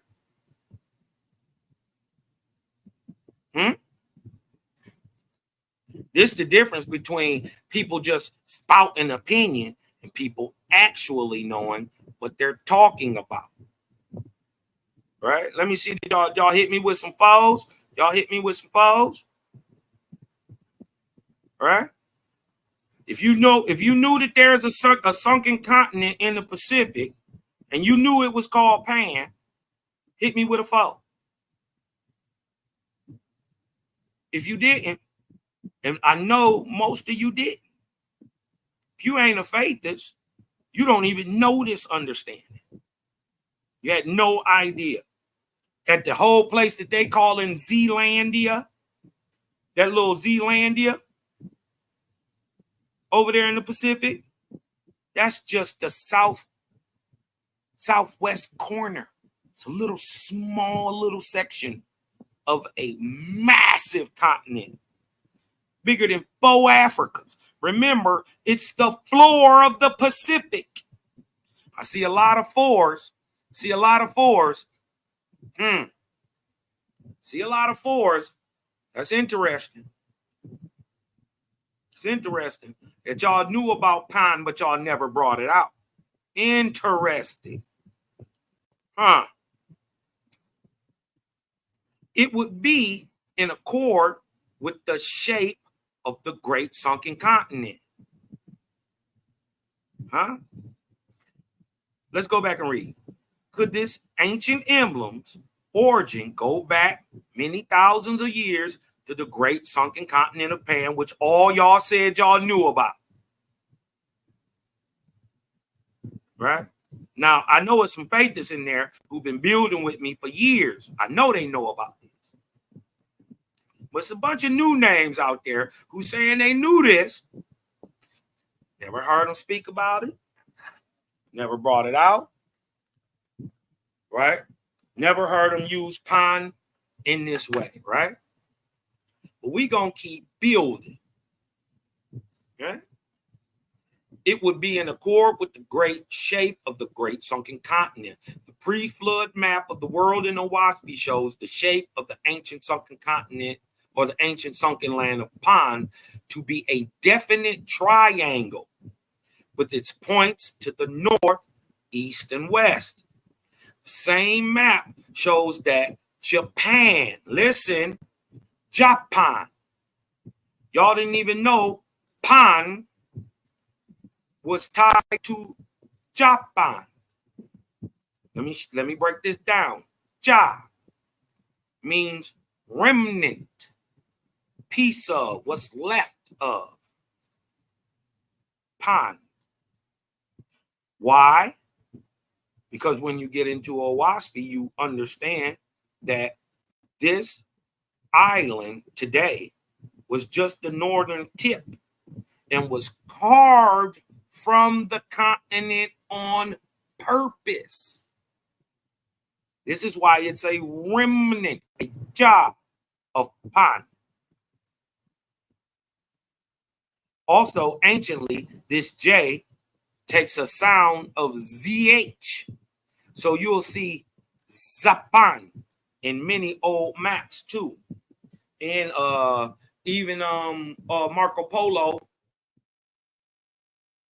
many people say his writings are fictional and all that, but he denotes the name Zapan, Zhapan, as the same island we know today is Japan. That Japan was a part of the original Great Pacific Continent. Who knew that? Is it any wonder that Japan contains the name of its motherland? Is it any wonder that Japan contains the name of its motherland with the understanding that it was literally carved from the original Great Pacific Continent? Shouldn't it have its surname? That makes sense. Once you understand that it was carved from a continent called Pan and was purposely done on that purpose, it makes sense that it would carry its mother's or father's surname. Correct? If it's a child of Pan, it should have Pan in its name. Look. Oh, look. I didn't even see this. We reading right now. Y'all reading this with me. Owaspy reveals that Zapan, see, in the ancient Panic tongue means remnant of Pan, and Nippon translates to northern pine. You'll see this word represented in Japan still today. Nippon. According to Owaspy, the triangle has one of the original, according to Owaspy, the triangle as one of the original emblems of the gods of this planet, right? Is one of the original emblems of the gods of this planet. Is it any wonder then that this symbol was jealously appropriated by various religions and deities of more recent histories? Book of Owaspy, right? Owaspy, Book of 8th, 10, 16, and 15. Then God took off the triangle. What is the triangle called? The Samgan. The Samgan is the triangle. What happens when you take what is it called when you take a triangle and point it down, and a triangle and point it up and put it together? Like the sign of as above, so below. What's that called? It's called the Gitsang. Gitsang. Right? We're going to learn these old languages too, y'all. But the triangle anciently is called Samgan, the heirloom of the gods of the red star, the earth. It's a whole nother build, but why they call it red is because of its electromagnetic spectrum, right? The earth and God hungered from Waka's neck, saying, "Oh, we, Waka." Man, the great spirit in America is called Waka Tanka. The power that the great spirit moves with is called Wakanda.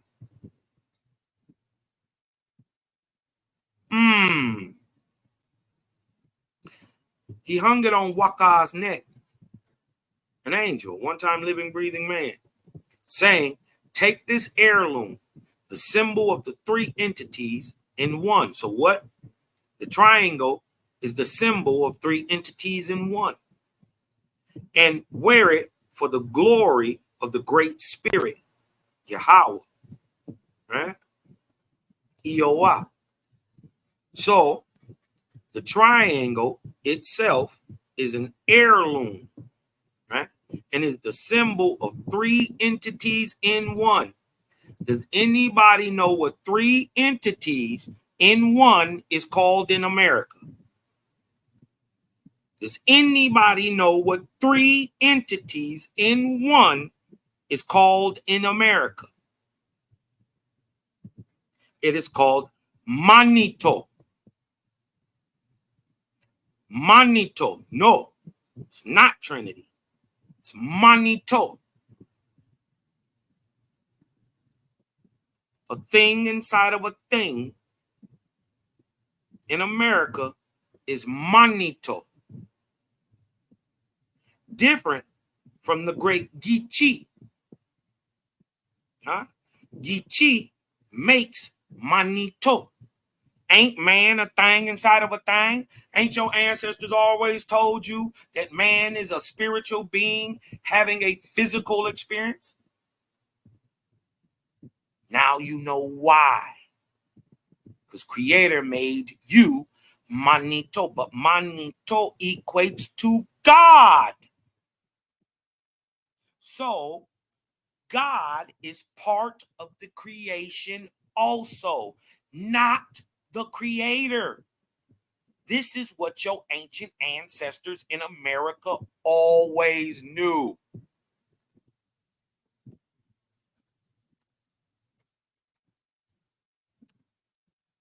Always knew.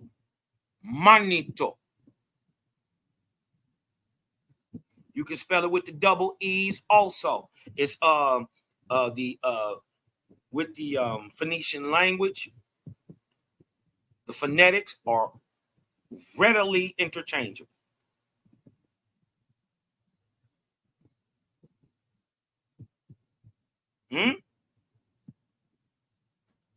Readily. The triangle is the symbol of three entities in one. Ancient. This stuff goes back to the founding of the Americas, 78, 80,000 years ago. And wear it for the glory of the Great Spirit, right? The symbol and meanings for the three continuous triangles have also been appropriated in modern video games made in Japan. Two of the triangles symbolize wisdom and power. I just thought I seen something. The brother said, my ex from Hokkaido would be interested in this history. Well, did you know that two of these triangles symbolize wisdom and power? The symbol of the three lights, right? The symbol of the three lights. Light can also be represent, and light can also represent virtues, such as love, wisdom, and power. So to understand that two of the points of the point of the triangle is wisdom and power, right? Makes sense that the symbol of the three lights, and light can also represent virtue such as love, wisdom, and power, was also preserved among descendants of the survivors of the sunken continent. Japan is among the five locations, not three, not Ham, Shem, and Yafet, which Yafet is, to understand, break it down, Yafet, right? See, well, first of all, remember there's a 5-part story and you only got 3 of the parts of the story. You only have 3 parts of a 5-part story. They only told you about Ham, Shem, and Yafet. They didn't tell you that it was 2 more brothers. See, it's allegory. The names correlate to groups of ships that go to certain land masses and repopulate those land masses, and hence they are called sons, right? It's where you get the so-called son of Noah. It's just people who went to a certain place and repopulated it. And it's not 6 people, which makes more sense. That in 25,000 years, 8 billion people can be produced from 6 people? Or does it make more sense that 12,420 people got on 138 ships and went all across the world and repopulated? Which one make most sense? 8 men who directly kin to each other, having sex with each other's children, repopulating the planet? Or 12,420 people of a people group interbreeding all across the planet, and by where you are is your phenotype? Which one makes more sense?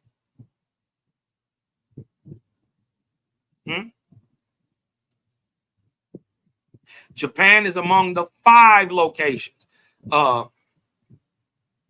Yafet today is what we would know as Russia and China, continents, Western or Eastern Asia, Siberia, Russia, and China is all ancient Yafet.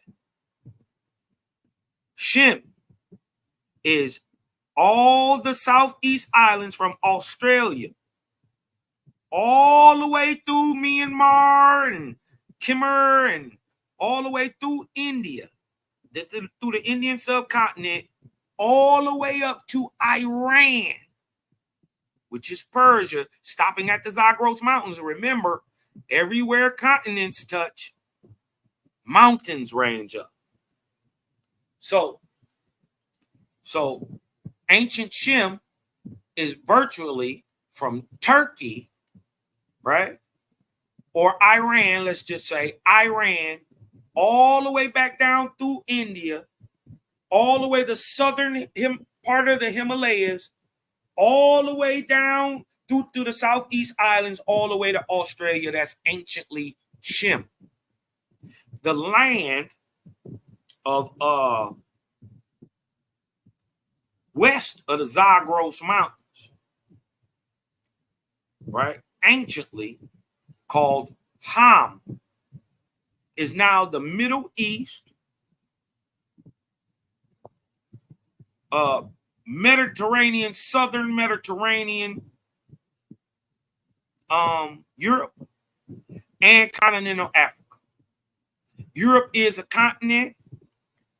Anybody trying to tell you anything other than that, they crazy. It is a continent, and it's more Europe that's underwater. Look up a place called Doggerland. Dogger. Look this up. Doggerland. It's a massive land that sits west into the northern Atlantic. It sits west of what we know today as Brittany, or Ireland, Scotland, and England. A massive land called Doggerland. Right? Look that up. That's underneath the water too. Right? Japan is among the 5 locations. But there's 2 more. Remember, they got they carved a piece of the continent of pine off and saved it as a remnant. It was peopled by 2 of the ships. Right? People call that of today what we would know as Japan, but there's another brother. There's another brother. He is called Guatemala. That equates to the Americas.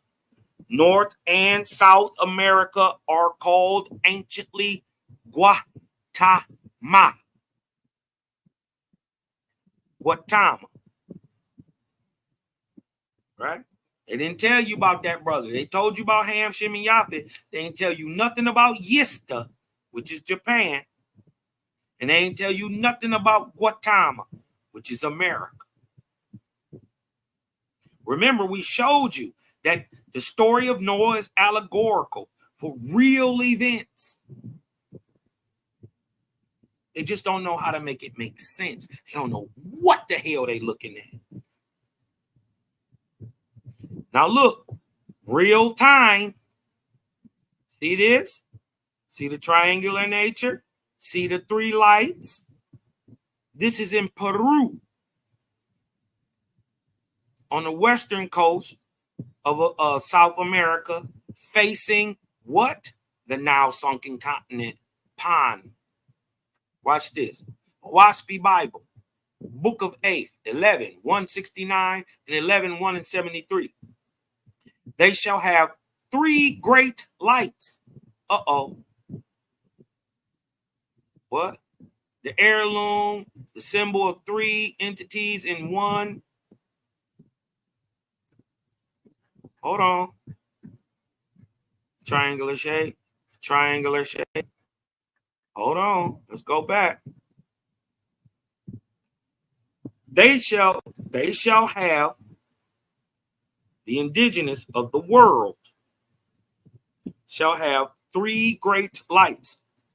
The order, or the all highest. The second light is God, right? Also called Son of Order. And Lord, also known as Adonai, executor of heaven and earth. These are the 3 great lights. Crazy part is man becomes 2 of them. Lord and God are big bro. This is big brother. This big sister. Lordess in the feminine. Look, only below above them is the all highest light.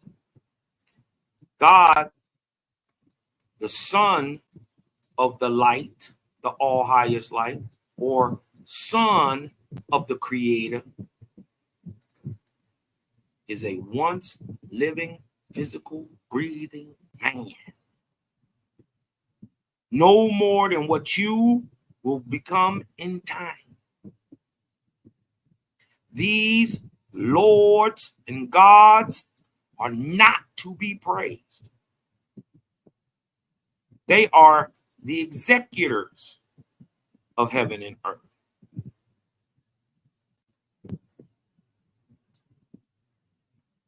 They shall have three lesser lights.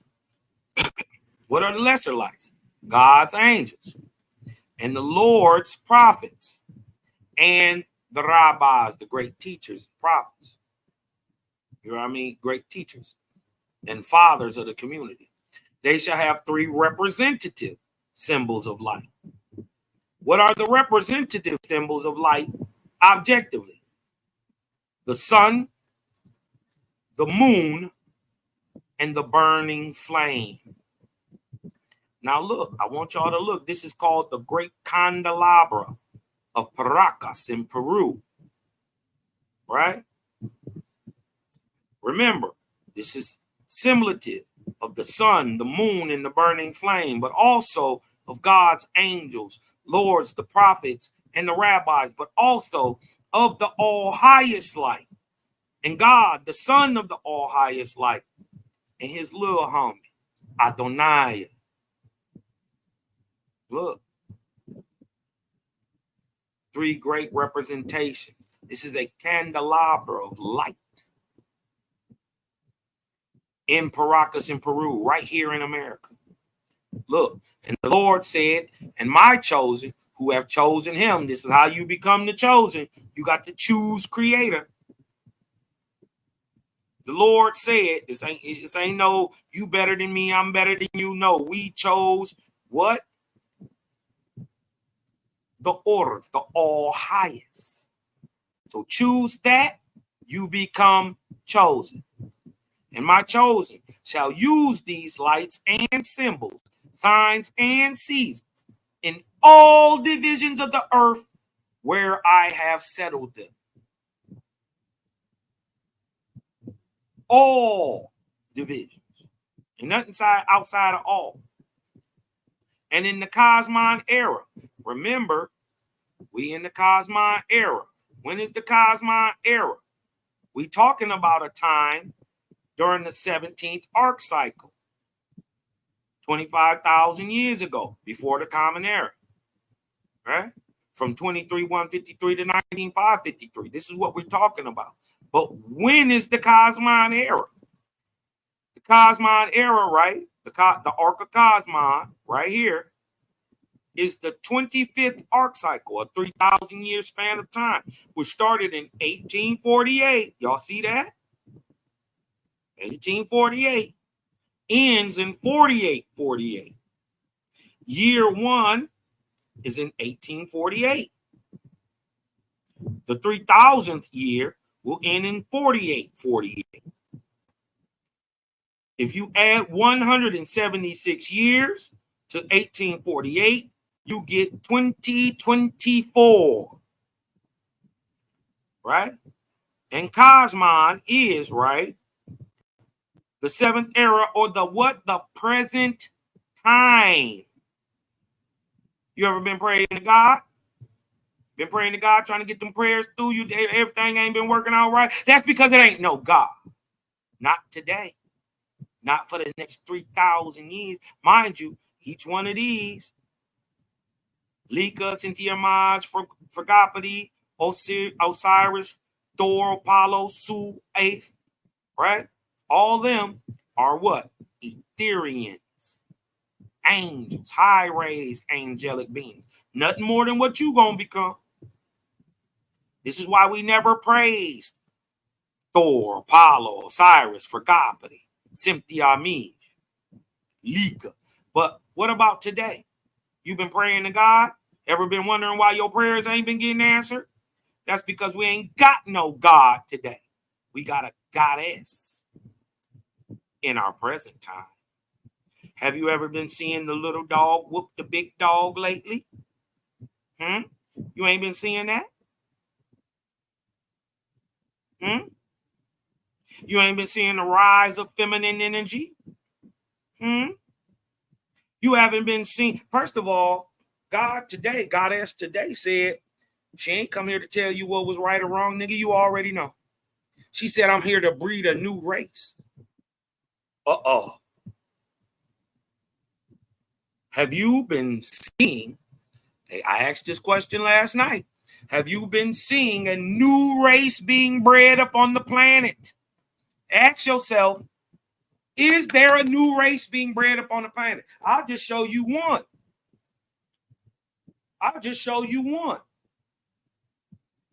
The major one is the mix between the Negro of America and the pale-skinned European of Europe mixing here in America. The mixed babies are a whole new race. They are a new breed. Who else did mix with the Negro?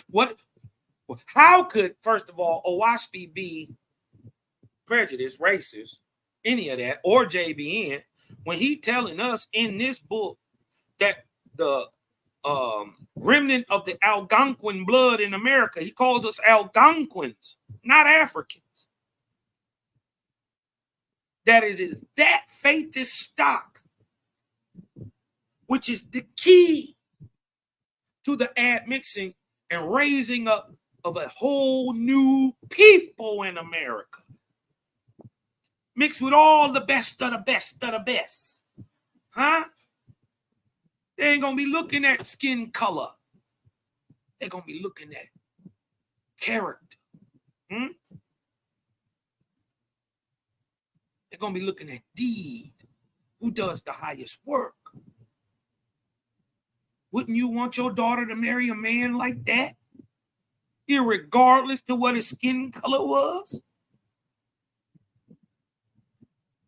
Think about the high-raised birth of a faithless and a faithless. The resulting child is even higher than the parent. You can't stop it. God said, I'm not here to tell you niggas what to do. I don't give a damn what you doing. Nigga, for 2,000 years, you've been crying the Lord's Prayer. Oh, Lord, forgive me against those I have sinned against, and bring your heaven here on earth. For 2,000 years, you niggas been crying about that. Now God is saying, shut the fuck up. I don't care. Who ready to build it? You've been crying for it. You've been asking for it. You've been looking for this whole new community and understanding to come about on the earth. Jaja is saying now, who ready to build it? Don't talk me to death. Who ready to do some work? You've been praying to God and ain't getting no answers. That's because you ignorantly didn't know there was a goddess today. Her name, say what's up, the big sis. Her name is Jehovih. You can tell that's a sister. Her name is Jehovih.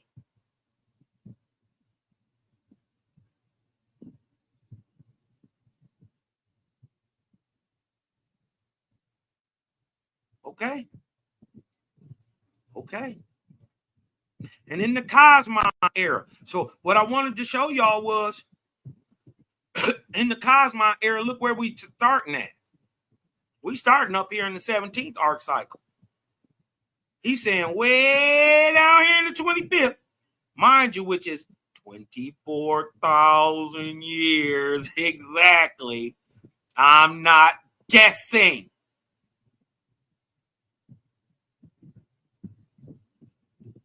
You add this 17, 18, 19, 20, 1, 2, 3, 4, up. It's 24,000 years. Deal with it.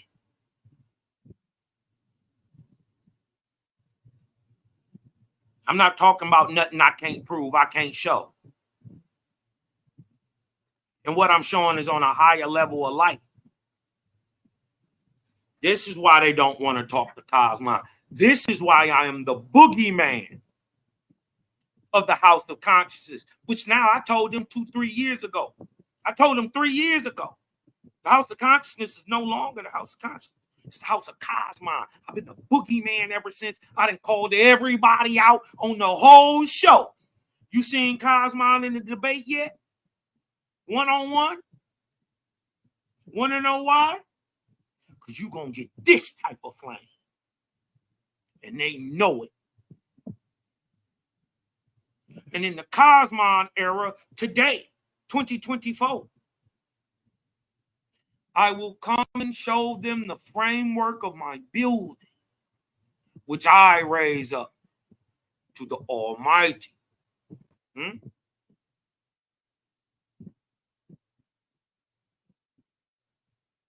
Now, I'm gonna come back, and I'm gonna let this sit for a second. I'm gonna come back and I'm gonna do a part 2 on this tonight. I just got a call. I got some things I got to do. I'm gonna be pumping a brand new show. Want y'all to get ready for this. Y'all didn't know Cosmo had a whole life before I ever got in Owaspy. Right? I was a whole farmer before I ever even got into this, and I still am today. So I'm gonna be bringing out a new show. You dig what I'm talking about? I haven't broadcasted it yet. You know what I mean? And I'm gonna fill everybody in with this new information and show them which way I'm about to go with my talents. Right? Shout out to Farmers Not Felons. Shout out to TCB Youth Mentoring Program. In Lake St. Clair Soccer Club and all that stuff, man. Shout out to everybody, man. I'm gonna come back. I'm gonna do a part 2 of this later. I don't want to overload people, but I want to show y'all the 3 great lights. Right? I'm gonna come back with Pangea from Pine, part 2 a little later on tonight. All right. I don't want to wear it out. I'm gonna let that sink in. Let some other brothers go live and all that stuff. And then we're gonna come back with this new light, high rays. You dig what I'm saying? Etheric light bearing upon the planet, man. Bring out some of this information, stuff that you know in your soul is right. Y'all know Cosmo not lying to y'all. And I've showed you everything that I've ever said. I never made a statement that I ain't showed y'all. So I'm going to come back. I'm going to let y'all digest, eat some of that good soul food. I don't want to stuff you too much the way you go to sleep. You get the nigatosis and go to sleep. I want to just get you right. Right? So I want to, I'm going to leave out with this new Creator Gang anthem, joint fire. Shout out my brother Luciu. You dig what I'm saying? And all I need y'all to do for me is to breathe in. Let that light in, because I'm Cosmo, and I'm out. The gang shines bright, guiding us with all their might. Trumpets sound across the sky, as we raise our voices high, praising the one most high, under the Owaspy's watchful eye. We sing songs of love and grace in this sacred space. For the Creator gang we embrace, their wisdom we chase, with trumpets playing in tune, under the silvery moon. We dance until the morning sun, this connection never undone. Harmony in every beat, our faith is concrete.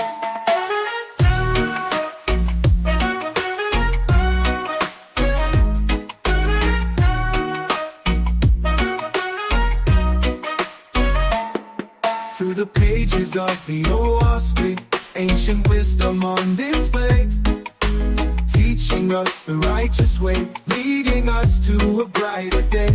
With each trumpet blast, we're reminded of the past and the love that will ever last in this divine contrast.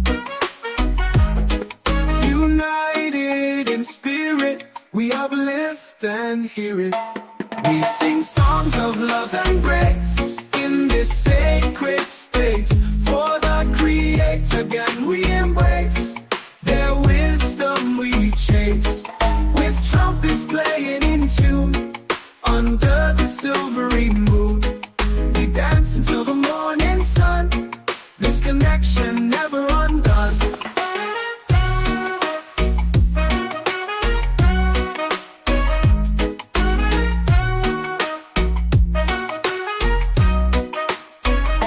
We sing songs of love and grace in this sacred space. For the Creator gang we embrace, their wisdom we chase. With trumpets playing in tune, under the silvery